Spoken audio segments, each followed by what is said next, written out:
મોટા માથાઓ સામે લાચાર કેમ બની જાય છે તંત્ર? આ સવાલ અનેક વખત ઉઠી રહ્યો છે અને બસ કામગીરી બતાવવાની આવે ત્યારે ગરીબોને મજબૂર લોકો સામે જ તવાઈ કરી કામગીરી બતાવે છે। ત્યારે ફરી એક વખત તંત્રની કામગીરી સામે સવાલો ઉભા થયા છે, કારણ કે વડોદરામાં તંત્રએ ગરીબો અને મજબૂરો સામે કામગીરી બતાવી તેમને રોવડાવ્યા છે, જેમાં કેન્સરગ્રસ્ત, દિવ્યાંગ, બીમાર વૃદ્ધોની રોજગારી છીનવાઈ જતા દબાણ હટાવવાની કામગીરી સામે હોબાળો થયો હતો, જેમાં એક વ્યક્તિ જેસીબીના પાવડા પર બેઠા બાદ પૈડા નીચે સૂઈ ગયો। મહિલાએ માથું લારીમાં પછડાયું, બે હાથ જોડી રોજગારી ન છીનવા આજીજી કરી હતી। ખંડેરાવ માર્કેટ પાસે દબાણ હટાવવા પાલિકાની ટીમ પહોંચી હતી। કામગીરી વેળા સર્જાયેલા કરુણ દ્રશ્યોના વિડીયો વાયરલ થયા હતા, જેમાં એક મહિલા બાળક સાથે દબાણ શાખાના ટ્રકના પૈડા પાસે બેસી ગઈ।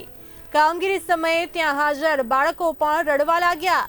ત્યારે હવે સવાલ તંત્ર સામે પણ ઉભા થઈ રહ્યા છે। દબાણ હટાવવું જોઈએ, પણ તેમને વૈકલ્પિક વ્યવસ્થા કરવી જોઈએ, જેથી તેઓની રોજગારી પર કોઈ અસર ના થાય।